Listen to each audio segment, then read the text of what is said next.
Do you like having tough conversations with your colleagues, employees, boss, or donors?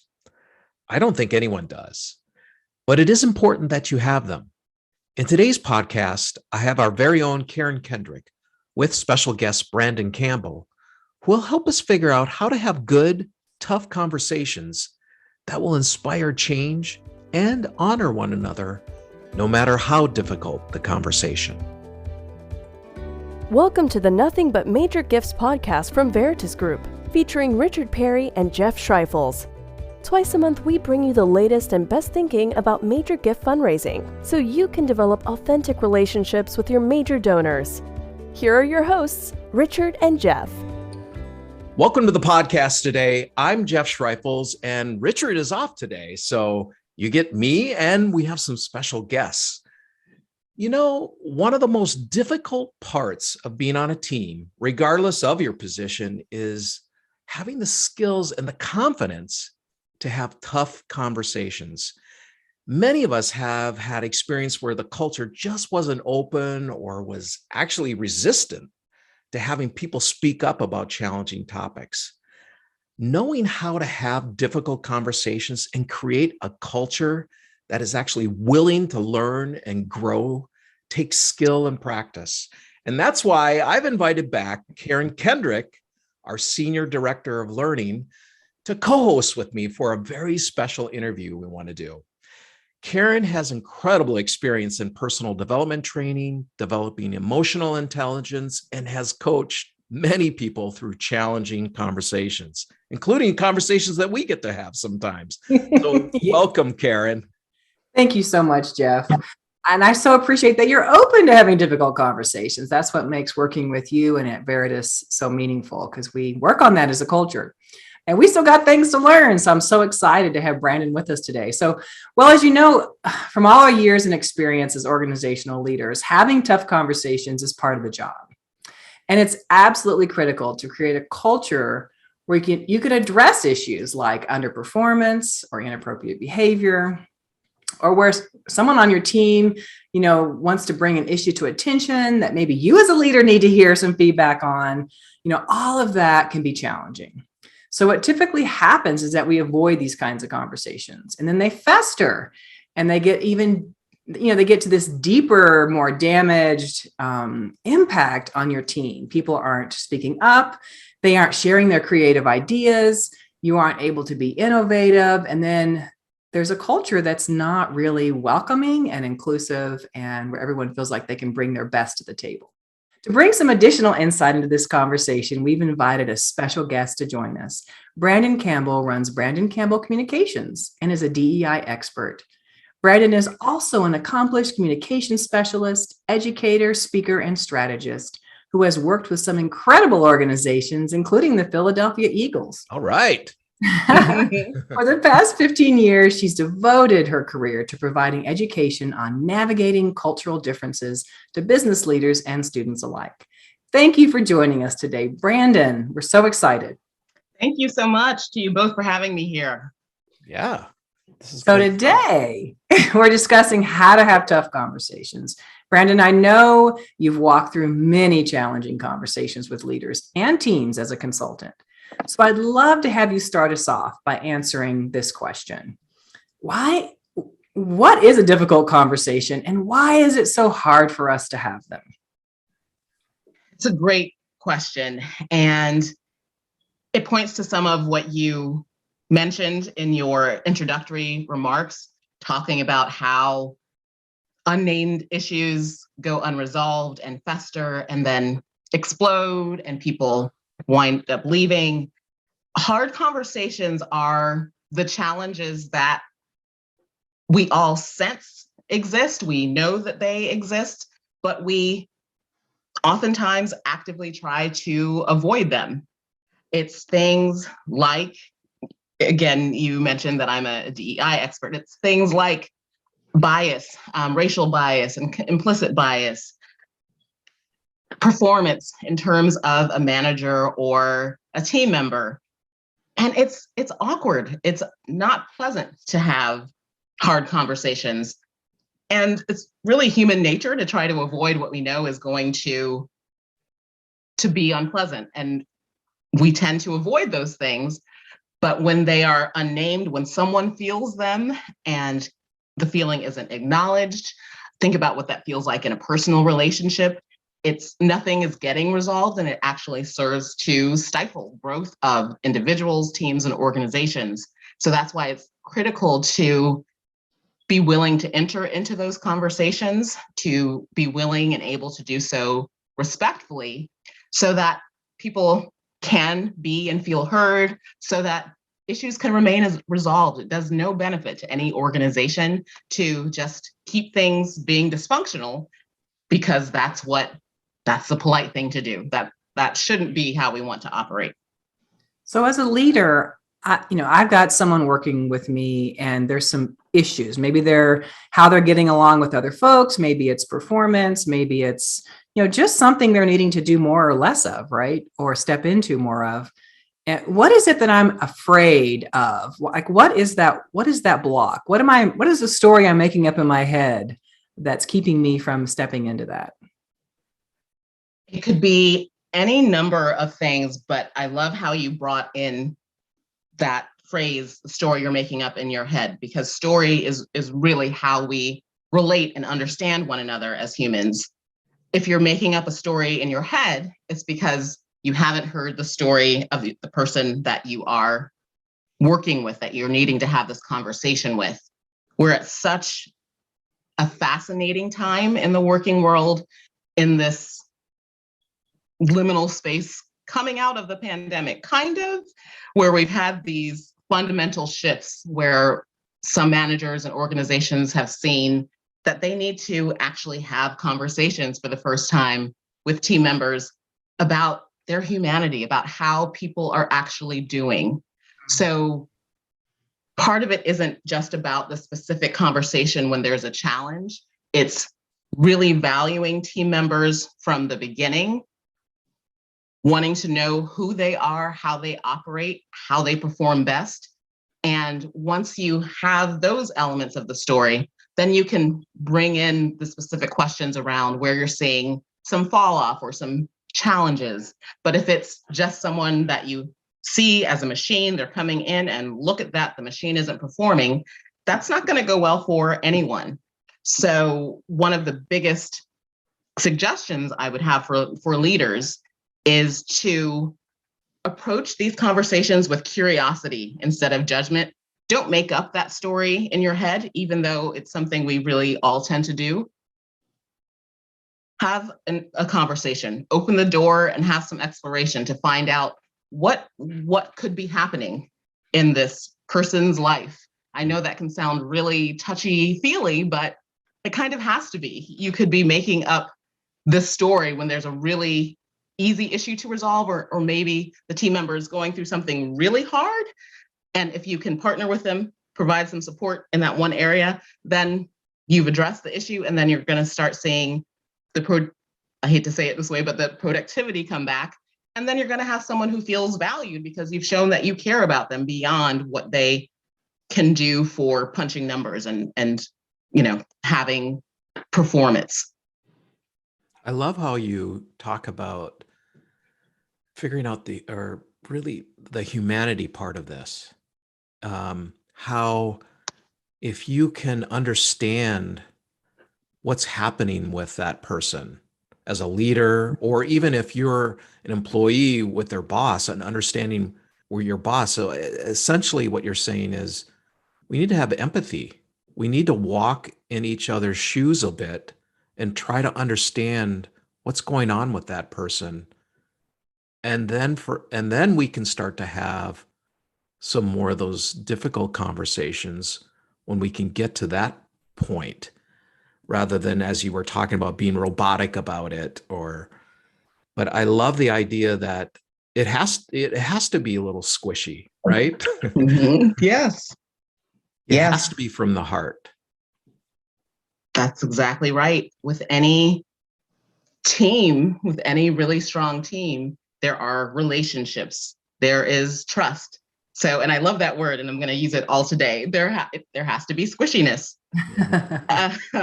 And empathy is exactly right. You have to have some care about this person's story, the story that's bringing them to your organization. And once you understand that introductory chapter, the foundational elements to the story, then you can figure out how you'll go about writing the rest of the book together. But you have to have that initial investment, because people don't perform well for people they don't trust and for people they know don't care about them. People leave managers. And if you look at the managerial relationship, very often, I can certainly speak for myself, times I have left positions, it is because of that relationship, because things were transactional, because my passion and energy and ideas were dismissed or viewed as a threat or what have you. There's all these elements of ego and shame and fear in what we do. And if you don't have a framework established where you have hard conversations, where there's some inherent trust and you can navigate these things together, it just turns into bitterness until someone leaves. So that squishiness is really a core element of really trying to create teams that feel psychological safety and that can really work together and grow together. There's lots of studies showing that leaders that have warmth are trusted, even if their expertise is less than leaders who have expertise but less warmth are not trusted. And so I'm kind of going back to your piece earlier, Brandyn, about how we need to reach out first and check in on people, be tuned in to how they're doing, where what's happening, what their ideas are for the organization overall, and create a culture that's more squishy, as we're saying. But I think about, as a leader, back to the story, right? I have to be willing to hear feedback that things are not going as well as I'd like them to go, right? And not believe that it's all my responsibility to fix it all. Because if I think I have to fix it all, I'm never going to want to hear any problems, right? But Sure. A minute ago, you said something like, build this partnership and this collaboration to figure things out together. So if I'm able to come and listen, but it's not all on my shoulders to figure out, then I can be more present to what's coming up and we can figure out solutions. But I can see just not even wanting to go there, because then it's like, I'm so overwhelmed. I've got so much on my plate. I don't want to hear about more problems. I can't fix them all that preventing me from really being present to how people are doing and where they are. Absolutely. That is so real. Those pressures, the immediate pressures that managers feel. And when they, I think identifying, knowing that all of this is happening within all of us at any moment. We're a very performance-driven culture, speaking broadly as, American and Western culture. And very simply, no one likes to hear that they're not doing something well. It's really hard not to get your defenses up. And that's where the piece of, there are a couple components there. If there can be a culture of just having conversations and continual feedback, so it's not just one time a year and the stakes are really high and you may feel attacked, but really having conversations and that piece of approaching with curiosity instead of judgment, I feel like that's actually a release valve for leaders to, okay, let me hear your feedback, what you have to say, let's explore that. Because the person very likely may not be attacking just one, any single person or any single thing within an organization, but they are kind of telling you what their perception is. And you're, instead of taking it and going into that zone of shame, you are just kind of listening to understand.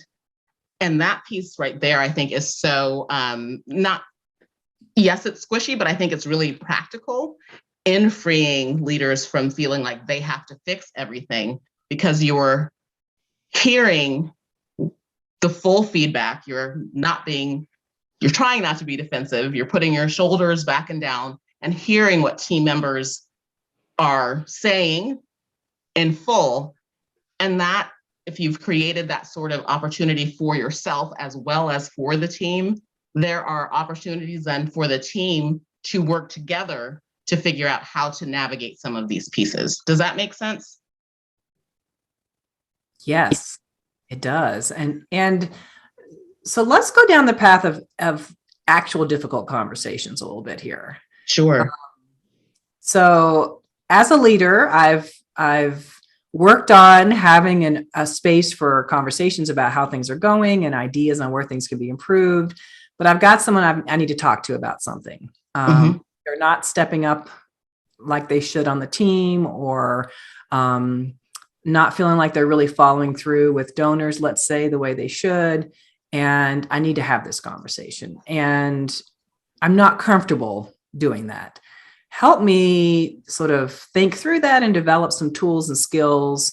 And how do I approach that kind of conversation with one of my fundraisers?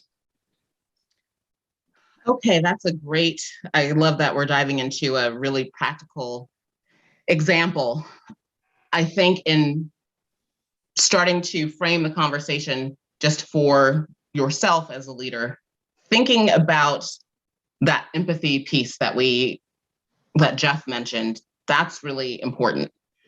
We're looking at having this conversation and being honest really as a form of growth for the individual, for this organization. We're trying to understand what's happening. But as you mentioned with the research about leaders who have some warmth, you can come in attack mode and say, hey, you're not doing this, and this. And sure, you're saying things that are truthful, but think about what you are hoping to get from the conversation. Mm-hmm.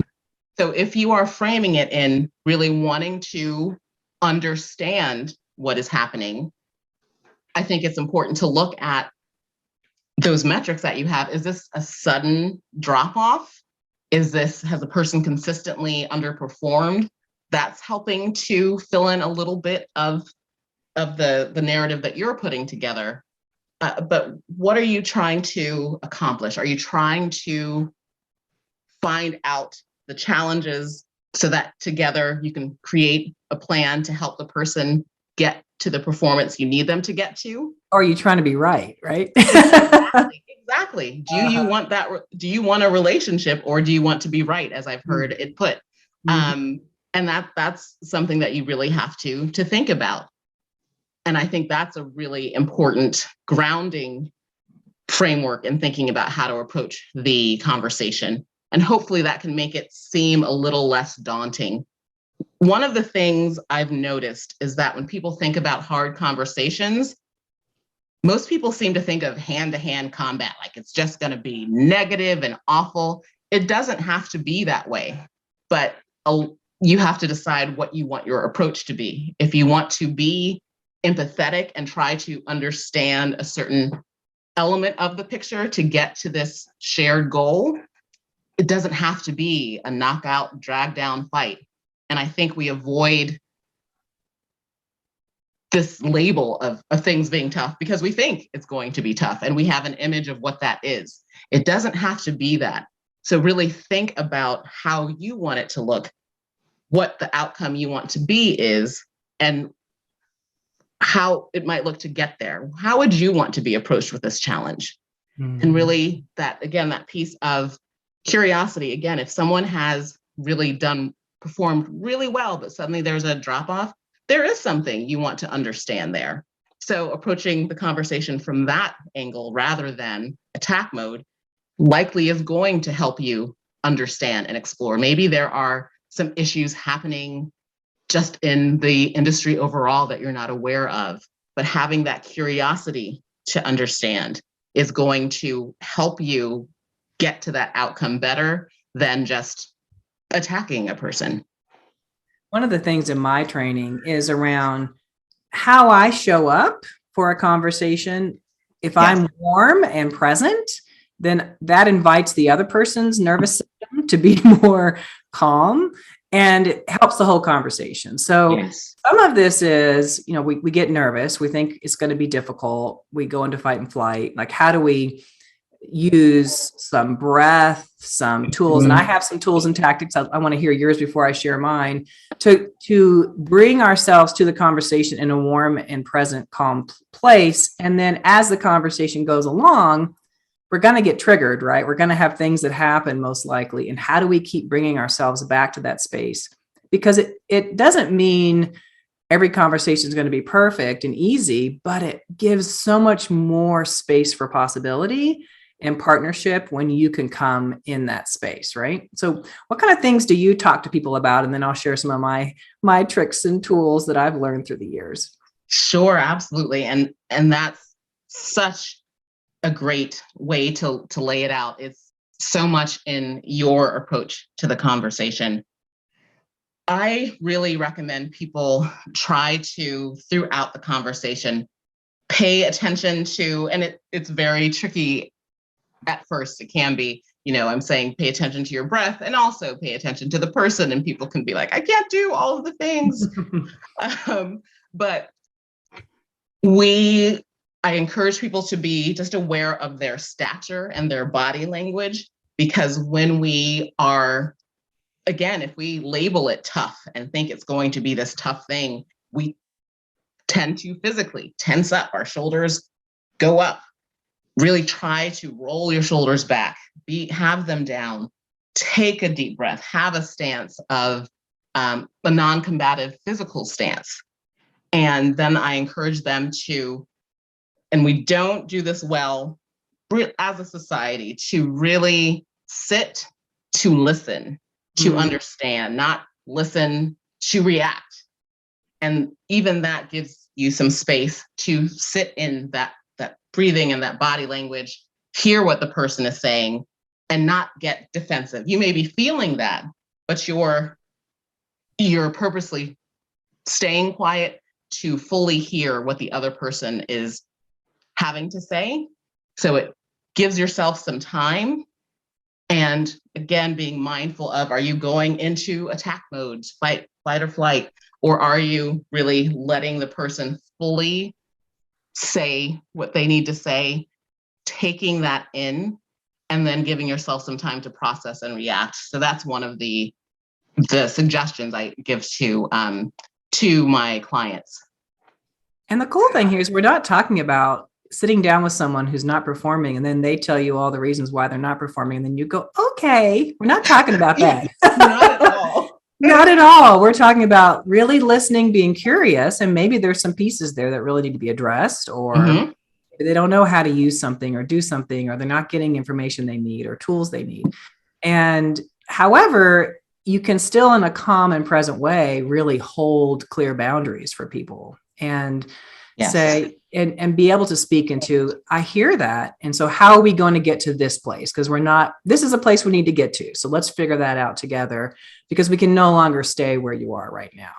So a couple of tools that I have been given is you spoke about breath. And one thing that's really helpful is when you take some deep breaths, when you're breathing out, think of something that makes you smile. And let yourself smile just a little bit. And that brings in that oxytocin. It kind of helps you kind of calm your whole system down. Yes. A couple other tricks that are fun is if you have you can put a basket on the table and imagine everything you're saying and they're saying is going into the basket. And then you can sort of observe it. Something about that trick helps you kind of get some distance from the conversation. Yeah, I like that. Be able to contemplate. Another trick is to bring a posse member. Like imagine someone who's really good at having these conversations. For me, it's like Gandhi or Nelson Mandela, and they're like there doing it for me. And for some reason, that trick helps me like, oh, this is possible to do this in a really warm and present way. So all these kind of little funny tricks actually help us get out of that triggered space, fear space, and be able to bring us back and practice these things when you're not in the most difficult conversations. I would advise. Start using them and playing with them. I love all these practical applications on how to do this. This is really cool. I think but before we have to wrap up, my question to you, Brandyn, would be, let's step back a little bit. How can leaders and fundraisers how can they help create a culture of openness so that these kind of conversations can happen in the first place? So overall, how do we do that? That is such a great question. And that's so important to being able to foster these sorts of conversations on an ongoing basis. It's a practical way to approach it is actually an opportunity that's been presented by this time of so many of us having to be on Zoom all of the time. Yeah. Because elements of the way we communicate are strained or different because of video conferencing, we have to be really intentional, hopefully, in how we communicate and the ways that we communicate. So very often I've been in meetings where there are and when I lead meetings, there are group agreements that are specifically enumerated. And I think that's a wonderful practice to have, whether that is in person in an office setting, if you're in an office, or via your conversations with remote employees. Yeah. And it is something that can be and should be co-created, but really thinking about and having a conversation about what are the ways where you thrive in having conversations. How do you feel most safe in having a conversation? That may be for some folks, they may want to be off video. You may think it's, I need to see your face, but for, not everyone is an extrovert. Not everyone responds well that way. Maybe some people, to give their best, they're off video, for instance. Yeah. But creating some specific ground rules about how folks will communicate so that people have an expectation of what will happen each time there is a group meeting, so that there is an expectation of safety. You can say there's no shouting, there are no raised voices. If we have a question, this is how we present it. Really thinking it through in detail and talking it through. And especially if it's a remote setting that you tend to have most often with employees, think about the times and the meetings that you thought were facilitated really well, or a meeting where you found yourself feeling safe to contribute, to explore, to innovate, and talk to your team about bringing some of those elements to your group meetings and really having those enumerated and not something that just lives on a wall or is in your employee handbook, but is something that is discussed each and every time people get together. Yeah. That's really good stuff. I just want to thank you so much for all the great insight and the tips we've talked about and helping people, our listeners here today, develop the skills in this area. Well, before I wrap up our conversation, Brandyn, I want to make sure that our audience knows how they can connect with you and learn more about your services. Sure. Well, thank you. It has been such a pleasure to speak with you today. You can find me. My website is brandyncampbell.com. Brandyn is spelled Brandyn, and Campbell's Campbell. You can visit me on the website and read about my services and book a consult. I'm also on LinkedIn. Feel free to connect with me there and reach out. I would love to connect with you there. Awesome. Brandyn, thank you so much for joining us today. This has been a great conversation. Yeah, it's been awesome. And to our audience, I hope you check out Brandyn's website. And thank you for listening today, and we'll see you next time. Thank you for joining us for the Nothing But Major Gifts podcast from Veritas Group. Richard and Jeff also write an ongoing blog that you can subscribe to for free at veritasgroup.com. Please join us again next time.